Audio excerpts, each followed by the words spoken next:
Saudi अरब और पाकिस्तान की जो डील हुई है, यह डील मैंने सबसे पहले आपको बताई थी। सबसे पहले चेक कर लीजिए कि आपको सबसे पहले किसने बताया पूरी डिटेल में। और उसी वक्त मैंने कह दिया था आपसे कि देखिए इससे बहुत चीजें खराब होंगी और बहुत लोगों को तकलीफ होगी और पाकिस्तान के पड़ोसी को ज्यादा तकलीफ होगी और भारत के लिए अच्छी खबर नहीं है।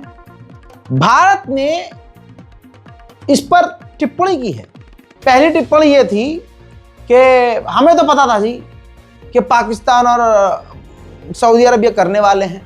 फिर उसके बाद भारत के विदेश मंत्रालय के द्वारा ऑफिशियली स्टेटमेंट जारी किया गया कि ये जो डील हुई है हम उस पर टिप्पणी नहीं करेंगे, लेकिन हमें यकीन है कि सऊदी अरब जो उसके और हमारे रिश्ते हैं उसका ख्याल रखेगा। भारत ने साफ बोला कि जो हमारे रिश्ते खुद से सऊदी अरब के हैं, कम से कम सऊदी अरब उसका ख्याल रखेगा। यानी एक तरह से अब सऊदी अरब के आगे जो है मिनमिनाया जा रहा है। उधर पाकिस्तान के टीवी चैनल पर किसी ने पूछा कि अब अगर भारत पाकिस्तान पर हमला करता है ऑपरेशन सिंदूर की तरह, तो क्या सऊदी अरब जंग में पाकिस्तान के साथ कूदेगा? ये वीडियो मैं आपको अलग से दिखा नहीं सकता, पाकिस्तान के लोग खुद वेरीफाई कर देंगे हाँ ये बात हुई है। पाकिस्तान ने कहा हाँ, अगर अब भारत पाकिस्तान पर हमला करता है तो यह सऊदी अरब पर हमला माना जाएगा। अब इस रणनीति से सिर्फ भारत को प्रॉब्लम नहीं हुई है, उधर यमन भी परेशान हो गया है, क्योंकि अब जब यमन सऊदी पर हमला करेगा तो अब यमन का सऊदी पर हमला पाकिस्तान पर माना जाएगा। तो क्या इस जो डिफेंस एग्रीमेंट हुआ है इसके तहत पाकिस्तान क्या यमन पर हमला करेगा?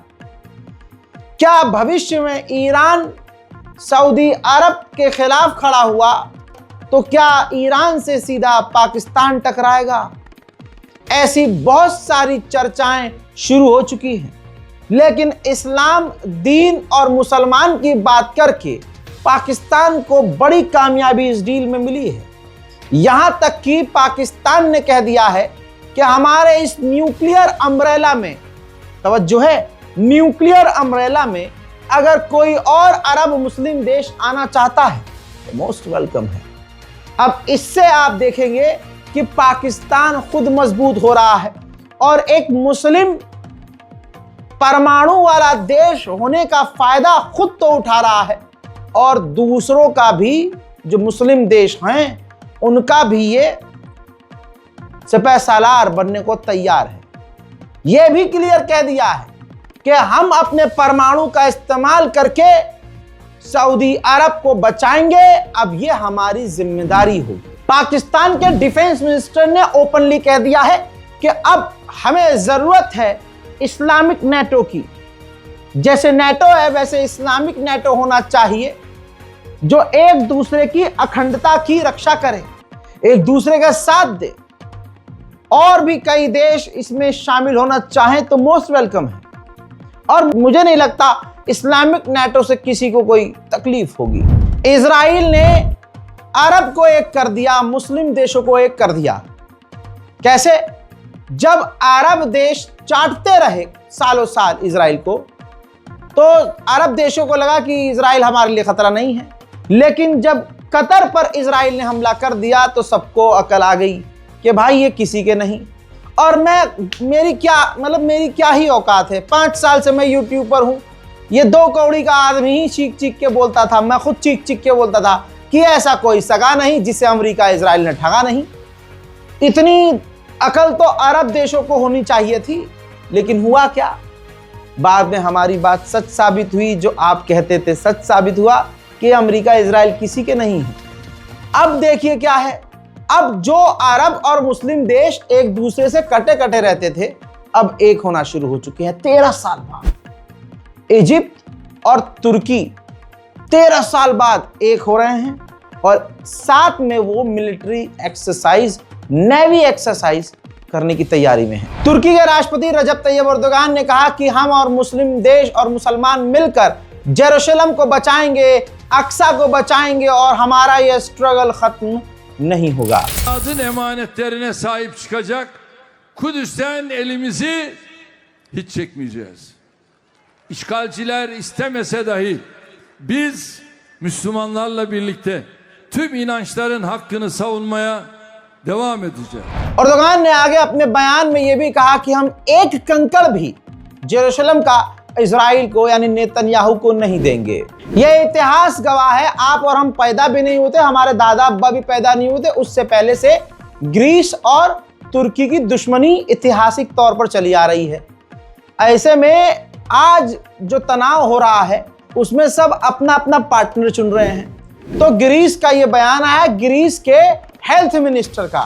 ग्रीस के हेल्थ मिनिस्टर ने कहा कि इजराइल के अकेले नेतन्याहू ने कहा कि जेरूशलेम हमारा है, इजराइल का है, लेकिन अर्दोगान ने कहा कि जेरूशलेम अरब का है और यह सबको पता है कि जेरूशलेम ज्यूस का है और हम इस मामले में इजराइल का साथ देंगे। और आगे हरामी ने यह भी कह दिया, मतलब खुद ही पोल खोल दी, क्योंकि हमें आगे इजराइल की जरूरत पड़ेगी। क्यों? क्योंकि जब कभी इसकी ग्रीस की लड़ाई हुई, जंग हुई तुर्की से, तो ग्रीस तो 2 मिनट में अपना ग्रीस छोड़ देगा, तो उसको बचाने के लिए तुर्की को तुर्की चाहिए होगा ना। तो अब ये चल रहा है दोस्तों, जो कमजोर है और गलत है उसे अमेरिका इजराइल का साथ चाहिए। हजरत, एक इंटरव्यू सामने आया है इजराइल के अंदर रहने वाले कट्टर यहूदी का। उसने इजराइल की पोल खोल दी है। साफ उन्होंने कहा कि यहूदियों के सबसे करीबी फिलिस्तीनी हैं और फिलिस्तीनी थे, लेकिन उसके बाद जियोनिज्म आया और उसने फिलिस्तीन को हमसे दूर कर दिया और हालात खराब कर दिए। मुझे यकीन है कि आप ये वीडियो जरूर देखना चाहेंगे और कसम है आपको, आपके ईमान की शेयर कर दीजिएगा ताकि दुनिया को पता चले ये है सच। देखिए, פה הייתה מלכות טורקיה, והשכנים הכי טובים שלנו היו הפלסטינים, הסתדרנו איתם טוב מאוד, היו מניקות שהולכות אחת לשנייה, מבשלים אחד עם השני, היו חיים פה בשלום. מי שהפר את השלום שהיה פה זה רק הציונות עם הדעות שלהם. הם אמרו שאנחנו ניקח את האדמות, הם שלנו. תמונה שלמה זה עקירת האמונה. הם לא רצו שאתה תהיה חרדי, הם רצו שאתה תהיה בן אדם שהולך לצבא, נלחם למען המדינה, יכול להיות גם מת. यूरोप से 2 ट्रक हथियार भरकर आए, इटली के पोर्ट पर खड़े हुए, फिर इटली के पोर्ट से जहाज पर उनको लादना था, फिर जहाज से उन्हें इजराइल लेकर जाना था। इटली में डॉक वर्कर्स, जो समुद्र के तट पर पोर्ट पर काम करने वाले लोग हैं, उन्होंने मना कर दिया कि मुन्ना हथियार को तो हम लोड नहीं करेंगे इजराइल के लिए, चलो निकलो। पूरी दुनिया में अब नेतन्याहू एक कुत्ते की नजर, कुत्ता भी एक टर्म के लिए, यार कुत्ते से तो लोग प्यार कर लेते हैं, इस पर थूका जा रहा है। मैक्सिको के अंदर का यह मंजर है, स्टैचू मैक्सिको में नेतन्याहू का तोड़ा जा रहा है। अमेरिका का आतंक पूरी दुनिया में फैला है। अमेरिका के न्यूयॉर्क में यूएन का दफ्तर है, तो अमेरिका ने फिलिस्तीन के राष्ट्रपति महमूद अब्बास को बैन कर दिया कि आप यूएन की मीटिंग में न्यूयॉर्क नहीं आ सकते। फिर यूएन के अंदर वोटिंग हुई कि नहीं यार, एक बंदा आ नहीं सकता लेकिन वीडियो कॉन्फ्रेंस के जरिए वो ज्वाइन हो सकता है और अपना भाषण दे सकता है।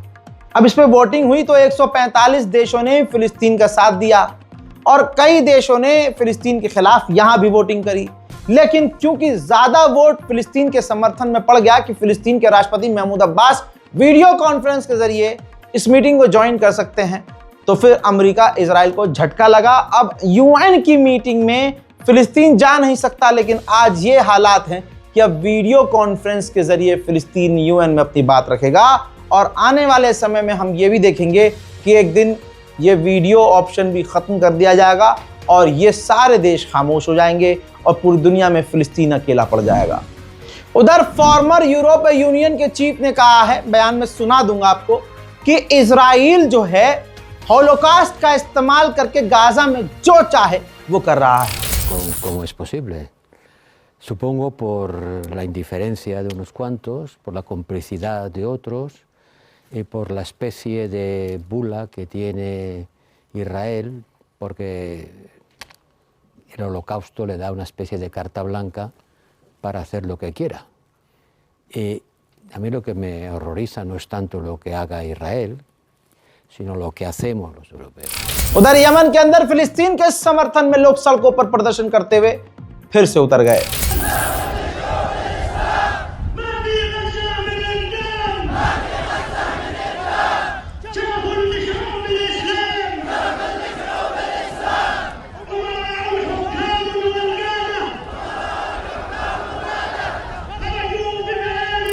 यूएन के अंदर जो अमेरिका की रिप्रेजेंटेटिव है, जिसने फिलिस्तीन के खिलाफ वीटो का इस्तेमाल किया था, खासकर मैंने कल बताया था, यूएन के अंदर वोटिंग हुई, तमाम देशों ने कहा कि गाजा के अंदर जंग बंद हो जानी चाहिए, तो तमाम देश तो मतलब राजी थे कि हाँ बंद होना चाहिए, लेकिन वीटो पावर इस्तेमाल किया अमेरिका के वो जो महिला एनवॉय थी, उन्होंने वीटो पावर का इस्तेमाल किया और किया नहीं, और अपनी वीटो पावर का इस्तेमाल करके उस पूरे ऑफर को रद्द कर दिया और गाजा में जंग जारी रखने के लिए हरा झंडा दिखाया।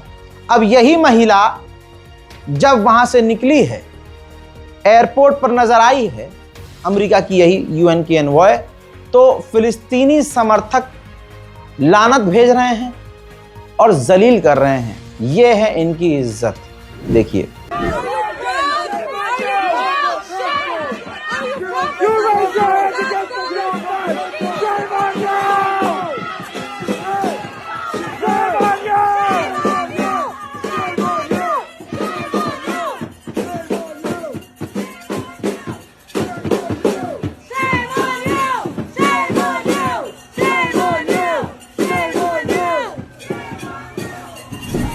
चाइना के अंदर हथियारों का एक्सपो लगा था, इजराइल का भी वहां एक्सपो था, वो भी अपने हथियार दिखा रहा था, और वहां पर इजराइल का जो ऑफिशियल था बड़े चौड़ में खड़ा था।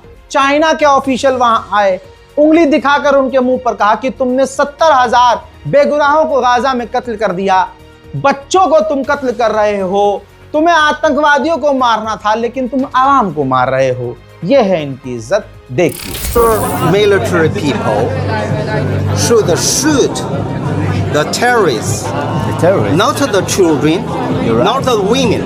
We really do all what we can not to hurt the citizens. For example, these days, actually today, You kill more than 70,000 civilians. No, There are more than the terrorists. tomorrow morning you My- have a terror organization. My solution is that go to the UN, work with the UN, and agree the two-state solution to establish a state of Palestine. Then you have two states, and you can work together This is what- with the Palestinians. Germany पूरी तरह से नंगा है। ये तस्वीर एक बार फिर से सबूत है, जो भी जर्मनी के अंदर फिलिस्तीन के लिए, जो यहाँ तक कि एक्टिविस्ट हैं, वो भी अगर फिलिस्तीन के लिए प्रदर्शन कर रहे हैं तो जर्मनी की पुलिस हैवानों की तरह उनके साथ बिहेव कर रही है और गिरफ्तार करके जेल लेके जा रही है। उधर फ्रांस की गवर्नमेंट ने यह आदेश दिया है कि फ्रांस में सरकारी बिल्डिंगों पर जो फिलिस्तीन के झंडे लगे हैं उनको हटा दिया जाए। ग्रीस के प्रधानमंत्री ने कहा कि हाँ, हम ये मानते हैं कि गाजा के अंदर हालात बहुत बुरे हैं, खराब हैं, लेकिन मैंने जेनोसाइड वर्ड इस्तेमाल नहीं करूंगा क्योंकि वो वर्ड बहुत भारी है। अब दोस्तों, वेस्ट बैंक पर मिसाइल तक दागी जा रही है। अल्लाह अकबर, ये देखिए मंजर, इजराइल ने अब वेस्ट बैंक पर मिसाइल दागकर तबाही मचाना शुरू कर दिया है। यानी दुनिया गाजा में उलझ गई, मिडिल ईस्ट में उलझ गई, लेकिन दूसरी तरफ वेस्ट बैंक पर इजराइल क्या कर रहा है ये लोग नहीं देख रहे हैं। लेकिन जब तक रज़ा गराफी जिंदा है, आपको ये मंजर, ये तस्वीर, ये खबर मैं आपको बताता रहूंगा। सिर्फ अभी तक स्मोक ग्रेनेड दाग रहा था इजराइल वेस्ट बैंक में, अब वो मिसाइलें दाग रहा है, तबाही मचा रहा है। रामल्ला वेस्ट बैंक फिलिस्तीन का इलाका, वहां पर फिलिस्तीनी दुकान की हालत, इजराइल की फौज ने क्या की है, तबाही किस तरह से मचाई है, तोड़ फोड़ करके वहां से गई। गाजा सिटी लगभग खाली हो चुका है।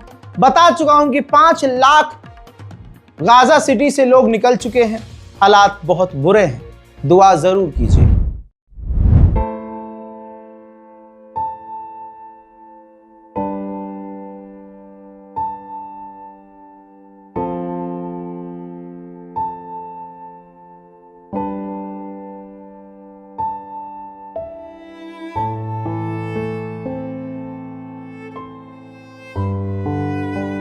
हजरात, मुझे यकीन है कि गाजा और फिलिस्तीन की मदद के लिए अगर आप कोई रास्ता तलाश कर रहे हैं तो इस बारकोड का इस्तेमाल, इस अकाउंट डिटेल का इस्तेमाल ज़रूर करेंगे।